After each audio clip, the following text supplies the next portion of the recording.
Bismillahirrahmanirrahim. Assalamualaikum warahmatullahi wabarakatuh. Alhamdulillah wassalatu wassalamu ala Rasulillah wa ala alihi wa sahbihi wa man walah wa la haula wa la quwwata illa billah. Raditu billahi rabba wa bil islami dina wa bi Muhammadin nabiyya wa rasula.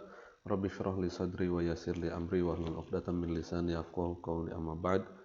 Alhamdulillah kita sudah masuk ke dalam pertemuan ke-6 dari mata kuliah tafsir untuk kelas manajemen dakwah semester 2.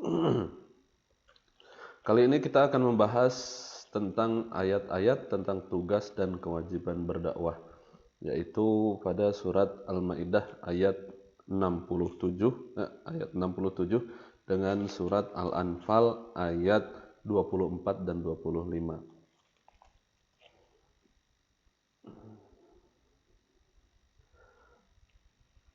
Ayat yang pertama adalah ayat surat Al-Maidah ayat 67. Allah Subhanahu wa taala berfirman, A'udzu billahi minasyaitonir rajim. Bismillahirrahmanirrahim. Ya ayyuhar rasul balligh ma unzila ilaika min rabbika wa illam taf'al fama ballaghta risalatah wallahu ya'simuka minan nas innallaha la yahdil qaumal kafirin. Kalau diartikan secara harfiah maka kira-kira seperti ini artinya. Ya ayyuhar rasul, wahai rasul Muhammad Rasulullah sallallahu alaihi wasallam, balligh, sampaikanlah ma unzila ilaika, apa yang telah diturunkan kepada engkau, min rabbika, dari Tuhanmu. Wa in lam taf'al, dan jika engkau tidak melakukannya, fama ballaghta risalatah, maka sesungguhnya kamu tidak dianggap sudah menyampaikan risalah atau amanat dari Allah Subhanahu wa taala.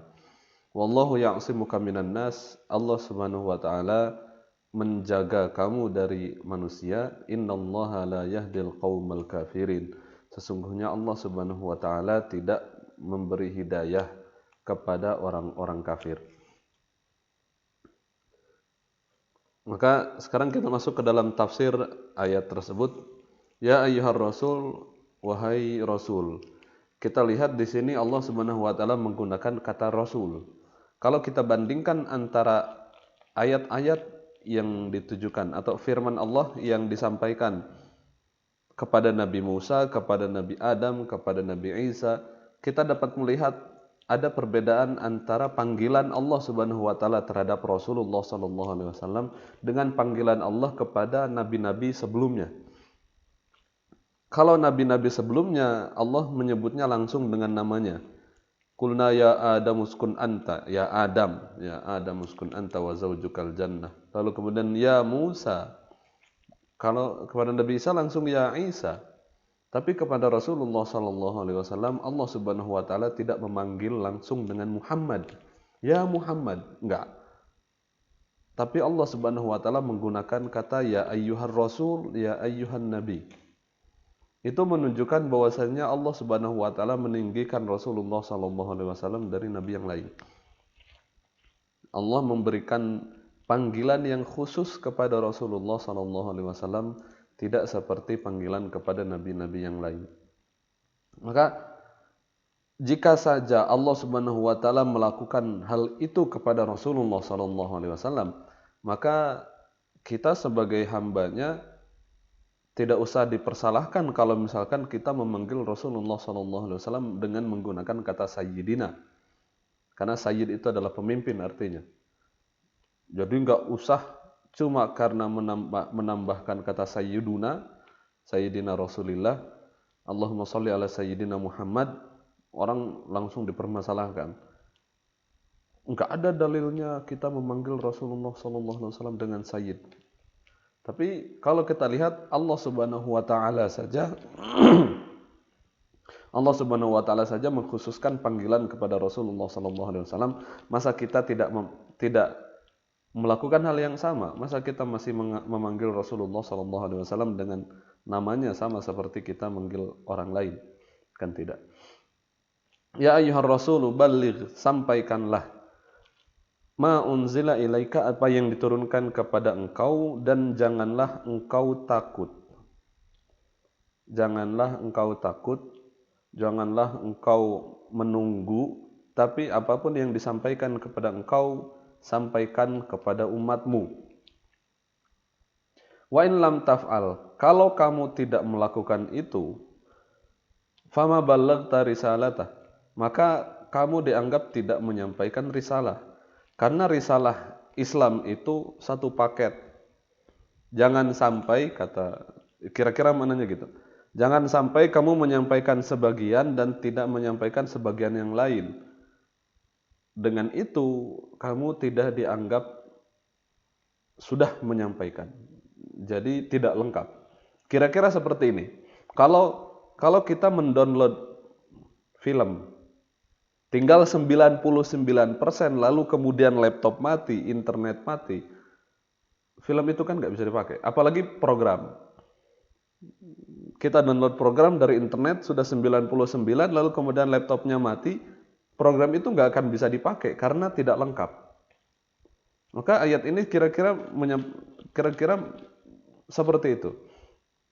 Wa in lam taf'al, kalau misalkan kamu tidak menyampaikan satu saja apa yang diturunkan oleh Allah Subhanahu wa taala kepadamu, hai Muhammad, maka kamu itu dianggapnya tidak selesai dalam menyampaikan risalah. Jadi karena risalah yang diturunkan oleh Allah Subhanahu wa taala itu semuanya satu paket dan tidak ada yang lebih utama daripada yang lain, hingga akhirnya semuanya yang disampaikan oleh Allah Subhanahu wa taala haruslah disampaikan.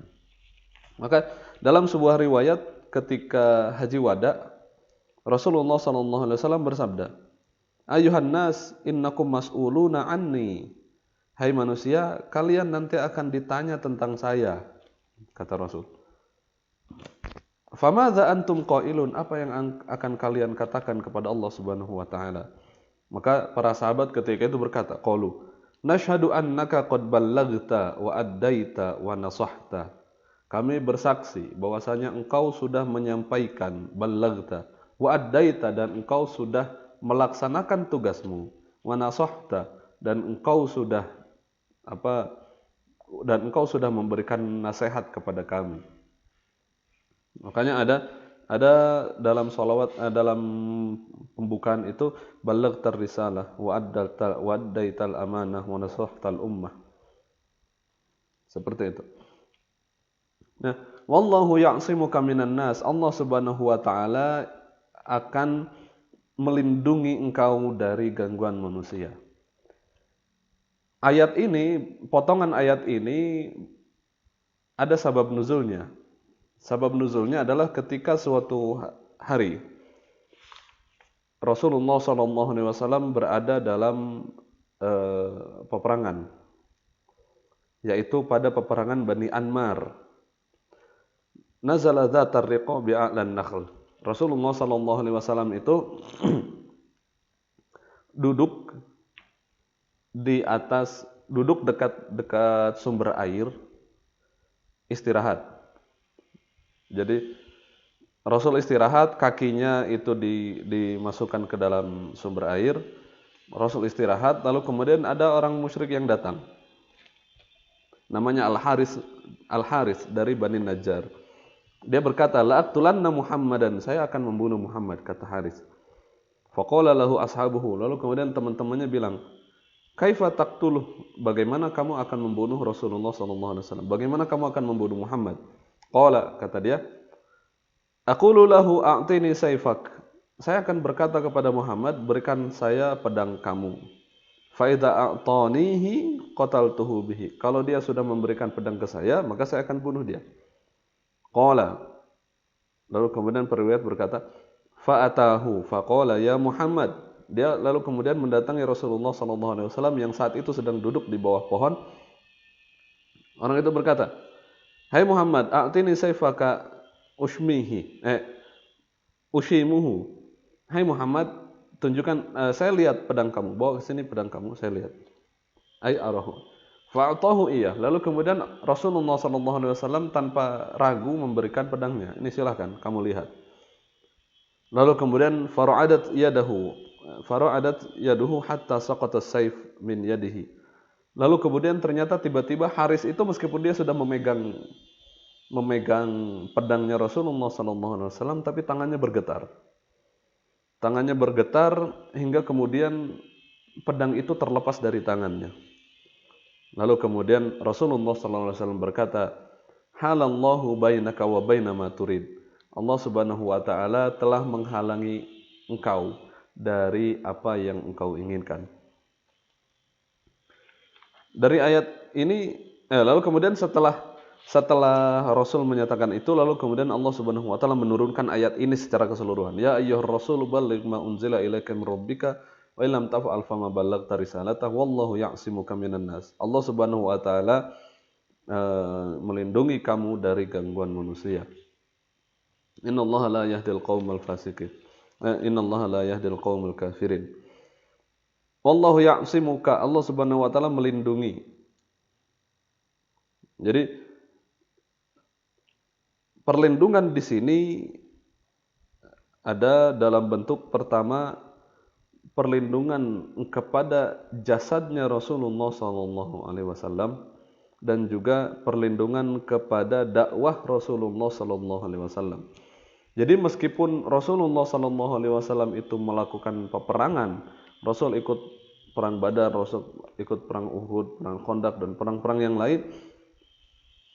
Meskipun orang-orang sudah berusaha untuk membunuh Rasulullah SAW, Rasul sering dilempari batu. Pernah ada orang yang ingin meletakkan batu di atas kepalanya Rasul ketika Rasul lagi sholat. Bahkan ketika perang Uhud itu Rasulullah SAW hingga pecah giginya. Tapi mereka tidak bisa membunuh Rasulullah SAW karena Allah Subhanahu Wa Taala menyatakan, Wallahu ya'simuka minan nas. Allah melindungi kamu dari manusia. Namun yang perlu kita perhatikan adalah meskipun Allah Subhanahu wa taala menyatakan seperti itu, tapi Rasulullah SAW tetap melakukan usaha untuk melindungi dirinya. Rasulullah SAW menggunakan jubah perang baju perang ketika perang Uhud. Itu sebagai wasilah untuk menjalankan firman Allah yang ini. Jadi ini yang perlu kita pahami dari takdir, bahwasanya meskipun Allah Subhanahu wa taala sudah menjamin keselamatan Rasul, tapi Rasul juga tetap menjaga dirinya. Bukan karena takut, tapi karena itulah jalan yang harus diambil. Sama seperti sekarang kita dalam masalah virus ini orang ribut, kenapa sih masjid ditutup, nggak ada Jumatan, tapi kok pasar nggak ditutup. Bahkan ada yang bilang mati mah urusan Allah Subhanahu wa taala gitu. Tapi kan yang namanya takdir itu ada sebabnya. Kita melindungi diri itu adalah salah satu jalan yang harus kita ambil biar kita selamat. Jangan sampai dengan keyakinan tahu-tahu kan kita terpapar hingga membuat mudarat bagi orang lain. Yang harus kita pikirkan bukan hanya diri kita. Yang harus kita pikirkan itu bukan hanya diri kita. Nanti kalau misalkan kena, ya itu syahid. Enggak, jangan mikirkan seperti itu. Tapi pikirkanlah bahwasanya tenaga medis kita itu kurang. Kalau misalkan satu orang sakit dan dia tidak nyadar, dia itu bisa menular hingga puluhan orang.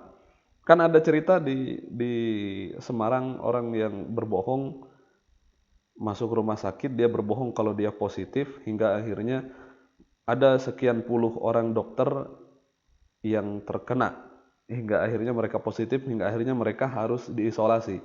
Bayangkan sekian puluh dokter yang mana mereka itu harus berjaga di rumah sakit, harus melayani orang-orang yang sakit yang datang ke rumah sakit. Gara-gara orang positif yang berbohong ini, rumah sakit itu jadi lebih kurang lagi dokternya. Karena ya tambah lagi orang yang sakit kan nggak cuma corona saja.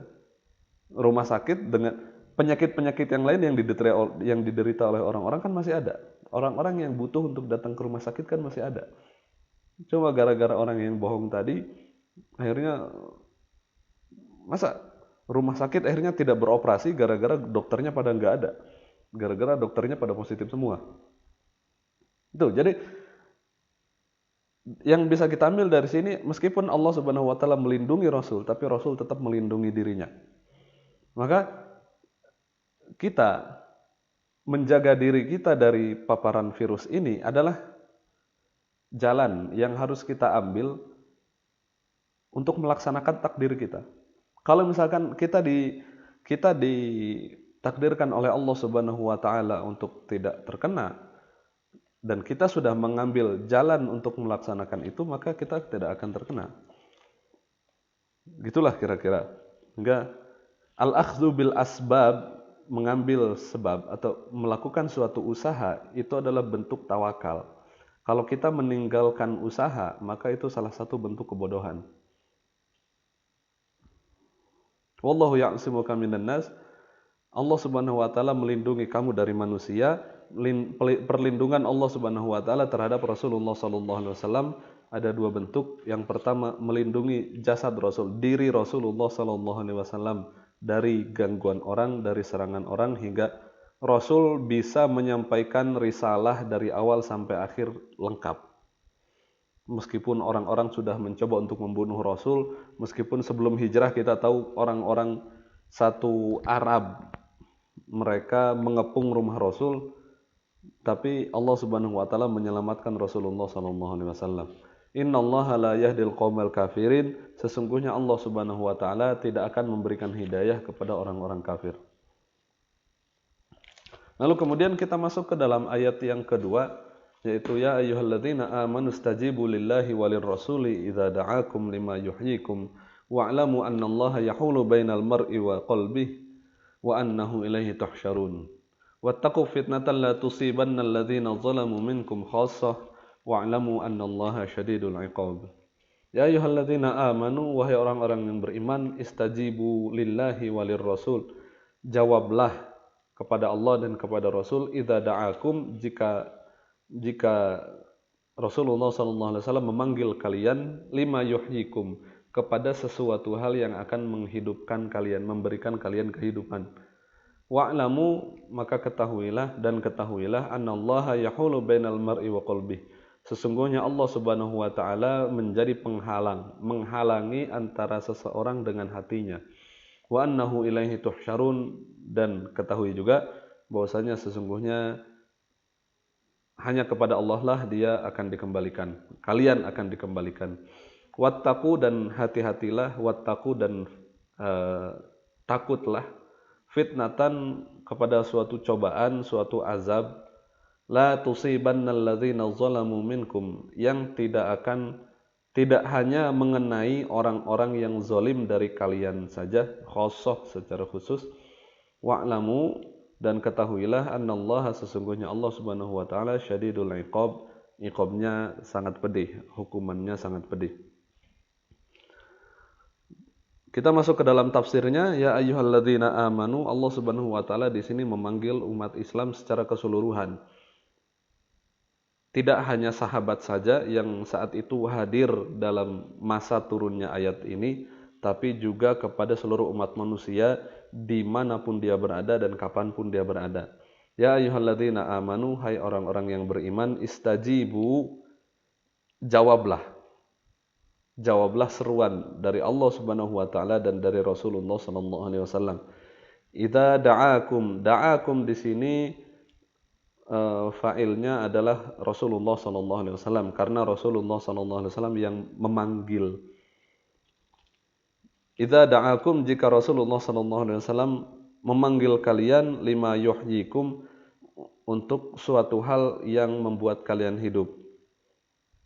Syekh Sayyid Tantawi dalam tafsir yang saya jadikan rujukan ini, tafsir Al-Wasit, ya, tafsir Al-Wasit karya Syekh Muhammad Sayyid Tantawi, Syekhul Azhar almarhum. Beliau menyatakan lima yuhyikum di sini artinya segala hal yang bisa memberikan kehidupan kita baik di dunia ataupun di akhirat. Dari apapun, segala hal yang baik yang diberikan oleh Rasulullah sallallahu alaihi wasallam demi kemaslahatan kehidupan kita di dunia ataupun di akhirat. Jadi lima yuhyikum ay ila ma yuslihu ahwalakum wa yarfa'u darajatikum. Jika Rasul memanggil kalian kepada segala yang bisa memperbaiki kondisi kalian, yang bisa mengangkat derajat kalian, minal aqwalin nafi'ah, dari perkataan-perkataan yang baik, wal a'malil hasanah, dan perbuatan-perbuatan yang baik. Allati bitamassuki biha tahyawna hayatan thayyibah, yang mana kalau misalkan kamu melakukan itu, kamu akan hidup dalam kehidupan yang baik, baik di akhirat, baik di dunia ataupun di akhirat. Lalu kemudian wa'lamu, dan ketahuilah annallaha yahulu bainal mar'i wa qalbihi. Ketahuilah bahwasanya Allah Subhanahu wa taala itu menjadi penghalang antara orang dengan hatinya. Dalam potongan ayat ini Syekh Said Tantawi beliau menyatakan ada dua makna. Yang pertama adalah bahwasanya Allah Subhanahu wa taala menjadi penghalang, maksudnya karena Allah Subhanahu wa taala yang menguasai hati manusia. Karena dalam suatu hadis Rasulullah sallallahu alaihi wasallam menyatakan, inna quluba bani Adam baina isba'aini min asabi'ir rahman. Sesungguhnya hati manusia itu berada di antara jarinya Allah Subhanahu wa taala. Kita enggak mengambil makna hakikat dari jari itu, tapi intinya kita pahami bahwasanya Allah Subhanahu wa taala, kata Rasul, Allah memegang hati manusia. Kaqalbin wahid, seperti satu hati. Yusarrifuha kaifa syaa. Allah Subhanahu wa taala yang membuat dia terserah Allah Subhanahu wa taala. Semua qala Rasulullah sallallahu alaihi wasallam, lalu kemudian Rasul berdoa, Allahumma ya musarrifal qulub, sarrif qulubana ila ta'atik. Ya Allah, wahai Allah yang maha membolak-balikan hati, maka balikanlah hati kami kepada taat kepadamu. Dan dalam riwayat Ahmad dan Imam Nasai dan Ibnu Majah, Rasulullah SAW juga bersabda, ma min qalbin illa wa huwa baina isbi'aini min asabi'ir rahman rabbil alamin. Setiap hati itu berada di tangan Allah Subhanahu wa taala. Idza syaa'a ayyuqimahu aqamahu. Kalau Allah Subhanahu wa taala ingin meluruskan dia, maka Allah akan meluruskan dia. Wa idza syaa'a ayyuzighahu azaghahu. Dan kalau Allah ingin melencengkan dia dari jalan kebenaran, maka Allah akan melencengkannya. Ini makna pertama dari potongan ayat innallaha yahulu bainal mar'i wa qalbih. Sedangkan makna yang kedua yang dituliskan di sini, beliau mengambil dari Imam Fakhruddin Ar-Razi dalam tafsir Mafatihul Ghaib. Beliau menyatakan bahwasanya maksud dari ayat ini adalah Allah Subhanahu wa taala menghalangi antara seseorang wa qalbihi ay wa raghobati qalbihi, menghalangi antara seseorang dengan keinginan-keinginan hatinya. Jadi karena menurut Syekh Said Tantawi, makna kedua ini lebih dekat dan lebih nyambung dengan konteks ayatnya. Allah Subhanahu wa taala memerintahkan manusia untuk menjawab seruan Rasul. Lalu kemudian Allah juga menyatakan, apapun keinginan kamu, maka sebenarnya Allah Subhanahu wa taala yang mengizinkan itu. Keinginan kamu seperti ini, bisa jadi Allah Subhanahu wa taala menghalangi kamu dari keinginan itu dengan meninggal, atau dengan perubahan, atau dengan memberikan suatu hal yang kita tidak ingin, tapi ternyata itu lebih baik bagi kita daripada yang kita tuju. Itu dua makna yang bisa diambil dari innallaha wa'lamu annallaha yahulu bainal mar'i wa qalbih. Lalu kemudian wa annahu ilaihi tuhsyarun. Wa annahu di sini kembali kepada Allah Subhanahu wa taala, dan sesungguhnya Allah, begitu. Ilaihi tuhsyarun, kepadanya lah tuhsyarun, kalian semua dikembalikan. Wattaqu, kata ittaqu berasal dari kata waqiya yang artinya takut. bisa artinya hati-hati, takutlah, berhati-hatilah. Bisa juga artinya bertakwa, karena sebenarnya takwa juga kan mengambilnya ke situ. Wattaqu fitnatan, berhati-hatilah, takutlah kepada fitnah, kepada ujian. La tusibannal ladzina zalamu, ujian yang tidak hanya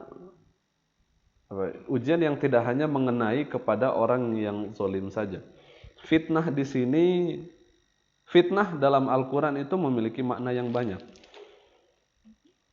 Sama seperti wal fitnatu asyaddu minal qatl, di situ bukan fitnah dalam artian bahasa Indonesia, menuduh, bukan. Jangan bilang dia sudah melakukan hal yang parah karena dia sudah memfitnah saya. Fitnah itu lebih kejam daripada pembunuhan. Itu penafsiran yang salah terhadap ayat wal fitnatu asyaddu minal qatl. Karena sebenarnya kata fitnah di situ artinya adalah al-kufr. Sesungguhnya kekafiran itu lebih parah daripada pembunuhan. Itu yang dimaksud dengan wal fitnatu asyaddu minal qatl. Tapi kalau fitnah di sini artinya adalah ujian, adalah cobaan. Jadi satu kata dalam Al-Qur'an itu bisa memiliki makna yang berbeda dalam ayat yang berbeda. Jadi kalau fitnah di sana artinya apa, fitnah di sini artinya apa, itu seperti itu. Fitnah atau ujian, atau di sini diartikan dengan azab dunia, azab duniawi. Azab ini la tusibannal ladzina zalamu minkum khassah. Azab ini tidak hanya akan mengenai orang yang zalim saja. Ayat ini, ya, fitnah ini azab ini tidak hanya mengenai orang yang zalim saja, tapi juga mengenai orang-orang yang soleh, orang-orang yang baik yang ada di sekitar itu. Banjir contohnya. Ketika sudah ada banjir kan tidak membedakan mana ustadz dan mana tukang mabok. Ketika sudah datang banjir ke suatu daerah, ya sudah, satu daerah itu banjir. Ketika ada tsunami juga tidak bisa membedakan mana rumahnya ustadz, mana rumahnya orang yang pemabok. Semuanya kena.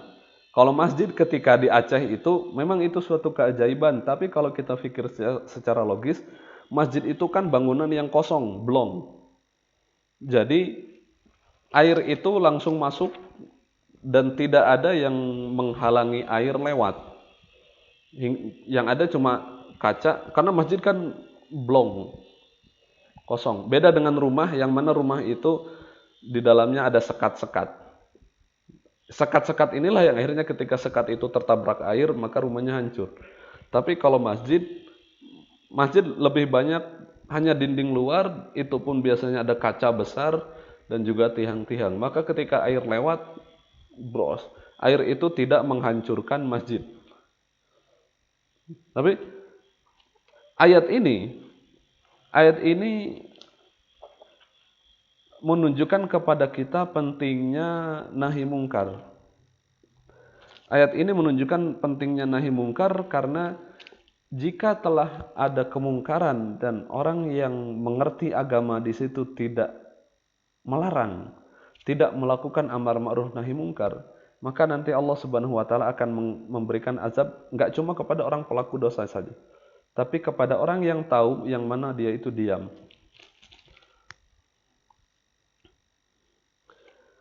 Dalam suatu hadis yang diriwayatkan oleh Imam Ahmad, Rasulullah SAW bersabda, Innallaha la yu'adzibul ammata bi'amalil khassah. Pada dasarnya Allah Subhanahu wa taala tidak akan mengazab sekumpulan orang semuanya gara-gara suatu perbuatan dari sedikit orang yang di sana. Hatta sampai yarawul munkar baina zahranaihim, sampai orang-orang itu melihat ada kemungkaran secara nyata di kaumnya, wahum qadiruna ala an yunkiruhu. Sedangkan orang-orang yang tadi, mereka itu sebenarnya bisa untuk melarang ini, bisa untuk nahi mungkar terhadap kemungkaran itu. Fala yunkiru, tapi mereka tidak mengingkari itu, mereka tidak melakukan nahi mungkar di situ. Fa idza fa'alu dzalika, kalau misalkan orang-orang itu melakukan itu, di tengah kaum di situ ada tempat perjudian, orang-orangnya diam. Di tengah situ satu daerah tahu bahwasanya itu menjadi pusat peredaran narkoba di daerah situ, tapi orang-orang diam. Orang tahu bahwasanya di situ ada rumah yang biasa dijadikan untuk pelacuran, tapi orang satu kampung itu diam. Maka fa'idha fa'alu dzalika, tapi ketika mereka melakukan itu, azzaballahul khassata wal 'ammah. Allah Subhanahu wa taala akan mengazab pelaku yang ada di situ dan juga orang-orang yang ada di sekitar situ. Dalam hadis yang lain dinyatakan, ma min qaumin, setiap kaum, ya'malu fihim bil ma'asi. Jika ada suatu kaum yang mana di dalamnya ada orang yang melakukan maksiat, wahum a'azzu wa aktsar, sedangkan orang-orang yang soleh itu lebih banyak daripada yang melakukan maksiat itu. Wahum a'azzu wa aktsar mimma ya'malun. Orang-orang masyarakat itu lebih banyak dan lebih kuat daripada orang yang melakukan maksiat ini. Tsumma lam yughayyiru. Lalu mereka itu tidak melakukan taghyir, tidak merubah orang ini, tidak mengingatkan. Illa ammahumullahu bi'iqab. Maka Allah Subhanahu wa taala akan akan menghukum semua orang yang ada di situ. Dalam Sahih Muslim juga dinyatakan bahwasanya Siti Zainab binti Jahsh berkata kepada Rasulullah sallallahu alaihi wasallam, "Anahliku wa fina salihun?" Ya Rasul, apakah kami bisa hancur, bisa diazab padahal di tengah kami banyak orang-orang soleh? Akhirnya Rasulullah sallallahu alaihi wasallam bersabda, "Na'am. Idza kasural khobas." Kata Rasul, iya, kita bisa diazab idza kasural khobas, jika keburukan itu sudah sangat nyata, sudah banyak keburukan yang ada di sini. Maka ayat ini bisa kita terapkan untuk mendorong kepada amar ma'ruf nahi mungkar. Jika kita melihat suatu kemungkaran, maka kita bisa melakukan itu dengan falyughayyirhu biyadihi, dengan kekuatan kita. Kalau kita adalah kepala desa, kita bisa menggunakan aparat kita. Kalau kita adalah aparat pemerintahan, kita bisa lebih melakukan hal yang lebih besar lagi.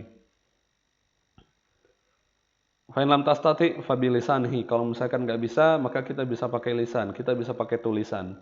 Fa in lam tastati fa biqalbihi. Paling tidak kalau misalkan kita sama sekali nggak bisa apa-apa, hati kita menyatakan itu adalah salah. Wa dzalika adhaful iman. Itu adalah iman yang paling rendah. Dan kerusakan atau hal yang buruk, kemungkaran yang dilakukan ini nggak cuma kemungkaran yang dari sisi agama saja.